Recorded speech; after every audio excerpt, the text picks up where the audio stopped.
Okay, thank you, Arnoud and Ralph, for the invitation. Arnoud promised that you hear from the horse's mouth. I hope I'm not up here to represent the horse's backside, now to represent the other side. My name is Bernd Pulverer. I'm responsible for the publication of 5 journals in the biosciences at EMBO, the European Molecular Biology Organization.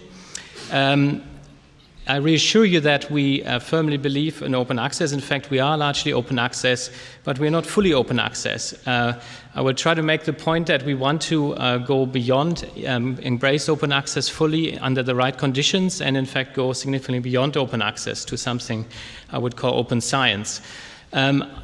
The EMBO represents the scientific community, and I represent the community through its community journals. So we are very community responsive, and we listen to the community in doing everything we can, and because our only goal is to support the scientific community. So our main topics that we focus on is quality assurance and selectivity, and I'm going to try to explain why we believe in that and why that is very expensive. And we want to optimize the publishing process itself and move to an open science world. I will try to finish with some of the challenges and how I would suggest we make it work. So our space is these 5 journals. As you can see, we are largely open access. Our 2 biggest journals, however, are, if you want, stuck in a hybrid mode for many, many years. So we are essentially, we are not in a transitional modality right now. We would like to be, but we are poised to be in a transitional modality. We are already 28%, we have optional open access, we have 28% opt-in open access, we are 6% green open, 6 months green open access, self-archiving, and 12 months free access. And then our newer journals, not necessarily very new, one of our first open access journals was in 2005 at the very beginning of open access and remains one of the highest selective, successful open access journals that actually has a sustainable business plan. And we launched a new journal, and still in hybrid later on. You may wonder why, but in those days it was still quite a risky business, and this community was very pro-open access. This not necessarily, but we converted it successfully to open access in 2012 with our partner Wiley, so we were quite pleased that this worked out very well too. And then we launched a new journal earlier in 2018, which was launched open access, and I just wanted to point out in collaboration with Rockefeller University and Cold Spring Harbor University as 2 different entities in this same space of science. And I think this is an important paradigm that I wanted to emphasize in terms of the collaboration. This is actually quite hard to pull off, and I think we have to look beyond our boundaries and start to collaborate much more in science publishing also. So we are community responsive, we're not for profit, so every extra money we do make with journals is fully reinvested into the community, and we are ready to give up that money if necessary also. We are only interested in supporting scientific excellence, that means high-level scientific research, and that includes selectivity for quality, but importantly also for the interest and importance of the work. We're not looking for fashion, we're not looking for sexiness, but we're looking for things that are of particular interest. I'm going to try to illustrate why that's so important. And we want to move beyond open access. We see that as a building block to open science. So why are we so expensive? We are what many people would regard as very expensive. 5,000 euro, we struggle to make open access work with 5,000 euro. I've got a rough breakdown of the cost. You can see more than half in blue here is on the editorial side of the system. So we have 22 editors and assistants that support the system at the 5 journals. And the salaries are very expensive. We still believe in a human-run process. But I should point out, even if these editors were not at EMBO, they would still cost money, even if we wouldn't charge for them, because their salaries would be paid by the governments in their research institutes. So the cost still remains either way. You can see we're partnering with many other organizations. We've outsourced things. We're not completely self-publishing. We outsource things where an economy of scales and so on made things more efficient and better with other partners. These are both commercial partners, but importantly also non-commercial partners like bioRxives, Pre-prints, and also COPE we heard a lot about today. So these are very important partnerships that are also supported by the journals. Our main cost is really the selectivity of the editorial process, though. So why is this important? We need prompt access to high-quality research was stated by Rush Holt, and I would strongly reflect that too. we have to navigate 3 million papers in our space, and if we embrace an open science world, this is going to be in orders of magnitude bigger. So we need to have ways to filter through that information. We need to have some way, maybe not necessarily through browsing, but some way to put hierarchies on to that huge amount of information. I should also point out that excellence in science is really equilibrates around this sort of 10 to 15 percentile point at every scientific output in our part of the biosciences. At funders, the Wellcome Trust selects around that percentile, the Max Planck Institution selects around that percentile, and our journals do. So it's very interesting that these things are self-generating and they all come to that same selection for excellence. I should also point out, as a co-initiator of the DORA Declaration, and we're very happy that Plan S pointed out, the DORA Declaration and the COPE initiative, that this is not a declaration against selectivity. This is a declaration of misusing the selectivity by journals for research assessment.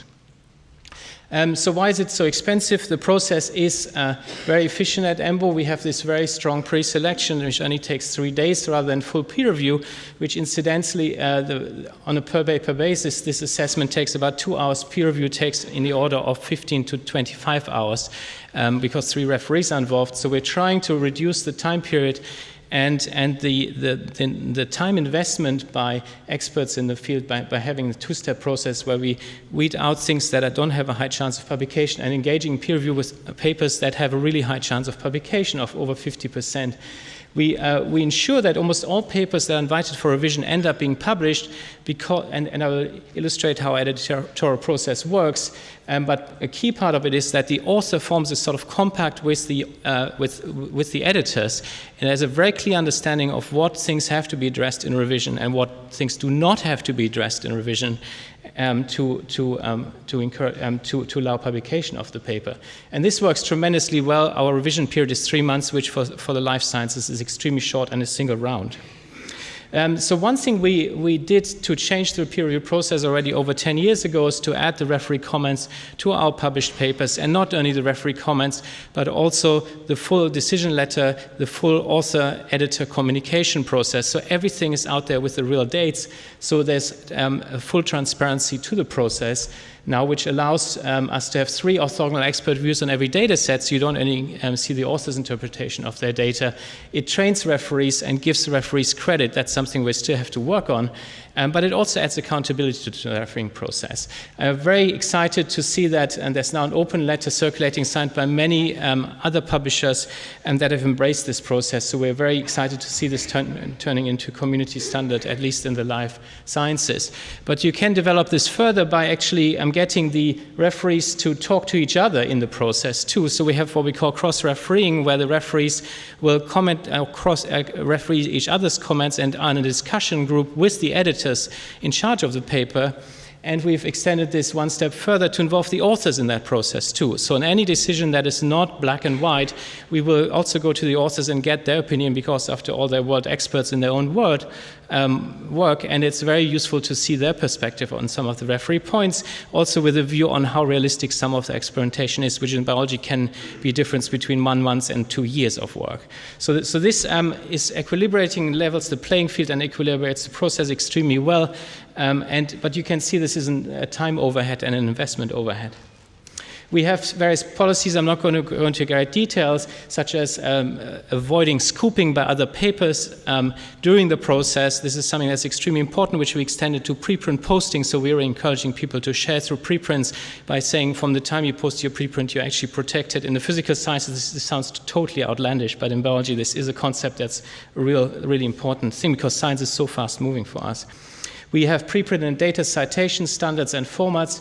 We strongly encourage preprint posting by having a MECA standard-based thing, which is not something we developed, but there's a standard now to transfer papers and referee reports almost seamlessly between preprints journals and other journals. So if something is rejected at one of our journals, it can be transferred to any other journals with those referee reports. You can co-post preprint and journal article at the same time.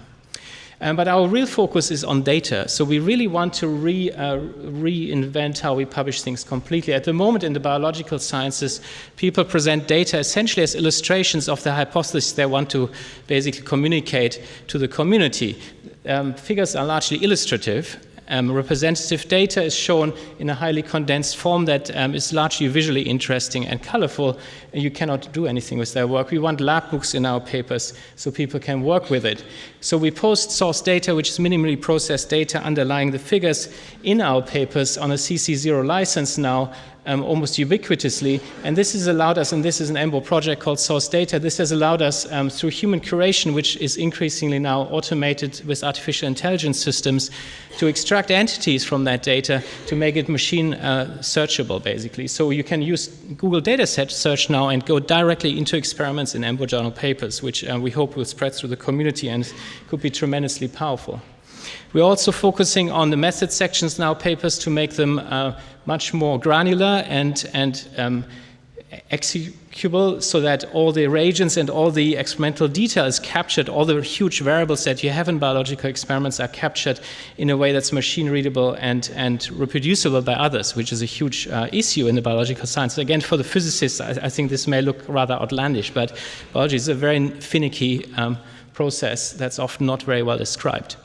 And then we've added a new layer of process to the peer review process, which we call quality control and curation. So I mentioned the data curation aspect briefly, but quality control is done in-house by us, and it looks at things like statistic integrity, image integrity, and so on. And we want to do this at a level where the manuscript is also posted on the preprint, so we can apply the same process to the preprint posting and the journal submission process. This is something that PLOS ONE is also doing with bioarchives together, and I think it's a really very efficient way forward and is a great illustration of collaboration between different platforms. Why are we doing this? Because we see so many problems. Just to give you one example on the image aberration thing, this screen takes about 40 minutes per manuscript, and we see around 18% of problems year after year. We've done this now for 7 years, every year, and other journals that do the same see the same. We see a huge percentage of post-review manuscripts showing more or less dramatic image manipulation or aberration problems. Fortunately, a very small percentage is really down to outright fabrication and fraud, but a good percentage is mistakes or beautification, which can be rectified before publication. So we see this as a real service to the system. And now just to finish with a couple of points on what we really want to achieve. We want to achieve open access and open science, as I mentioned, but also quality and efficiency. And I emphasize these two because it's important to realize that the scientific community often has a different emphasis to people in this room. And in our feedback, these are the things that really matter to our community more than open access itself. It's almost taken for granted that this principle of open access is a no-brainer, really, which we fully agree with. But what they really care about is speed and quality and selectivity. We want to have access to readers and authors of our papers. That's very important. We want to share actually less information that's unreliable. In the biological sciences, far too much information is shared that is not reproducible and unreliable.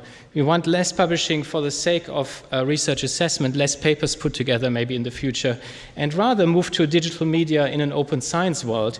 So what does this look like? We see papers ultimately as the minimal unit of science in biology to be a data set surrounded by all the meta information you need in terms of authorship, code, citation information, and source data and methods to reproduce that unit of science. You don't necessarily need to assemble all of these things into classical research papers with introductions, conclusions, and so on. And then where appropriate, you can assemble them into preprints. So this is the structured metadata and data. You assemble that into preprints and then assemble those in turn into research papers where appropriate. Not every preprint has to turn into a research paper in a journal. And then these are supported then by reviews and commentary. And you can immediately see that there can be collaboration by institutions and publishers to assist in all of these 4 steps, actually, involving curation, standards were mentioned often today, but also quality control and selectivity to ensure we share at every one of these levels reproducible and important data. So in terms of the aims again, where does Plan S come in here? Some of the things the declaration asks for. We are completely aligned with a lot of these: copyright with the author, CC BY, COPE level process, DORA declaration, and cost transparency by publishers, which is something we hope to be much more transparent about. going forward. We have a problem. We are stuck with 2 of our journals, as I mentioned, in hybrid mode because of the cost involved. We don't want to create barriers to unintended people outside of rich Europe and America that cannot access our journals. So we're still stuck in hybrid mode. It's also, I want to point out that transition agreements are great, but they're binary decisions. So once we agree to, and maybe we can discuss this on the panel, once we agree to flip to open access, there's no way back. So these are not transitional in the sense of we have 4 years time to think about it. From the time we have a transition agreement, we have to have decided this will happen and we cannot go back. We're still unclear about an APC modality versus the publish and read.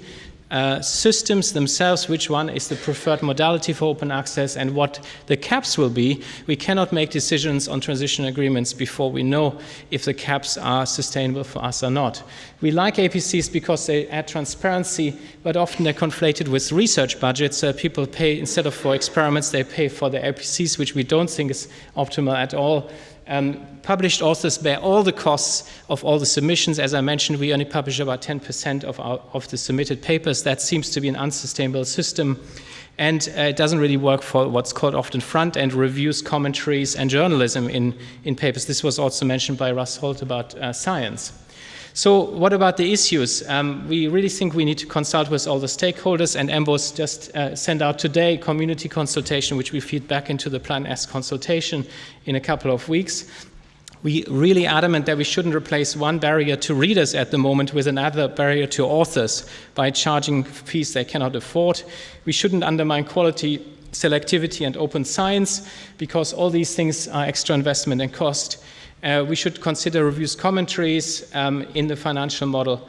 And we need to protect the independence and viability of small community journals and institutions. There's a real risk that, that the big publishers will actually profit from some of the deals that are being made, and the small independent publishers will be driven into the large publishers because of the sustainability questions. So there's an issue with deal negotiations from our point of view, because they've been fairly asymmetrical. They're only talking to the 3 large publishers. We don't know what's really going on behind the scenes. There's been limited transparency up to now, although I see that's been changed probably going forward from what I just heard. So that's very good, so we can follow a little bit what the nature of the discussions is, and hopefully extend it to other smaller entities. And they should not just apply to Germany, and I think that point was also made, so that's great that they're scalable across the world. So to close, I wanted to say that it's hard to have a one-size-fits-all solution. We need to take into account geography, field-specific requirements, but also the different platforms, different selectivity of journals, and open access platform and open science platforms. There's differential costs for open science and quality attributes. I think that could be charged, so not just a single cap. We should consider publication costs as a percentage maybe of research costs, because fields have very, very different levels of funding. For us, for example, we estimate it's about 2% our current publication charges, which sound really high, but they're about 2% of the research investment that went into a research paper. And the financial model should include both some level of impact of the published and the submitted research papers. And that's very important. I think that's not just the published outputs, because otherwise people will game how many papers they published. This has led to this predatory publishing paradigm to some extent.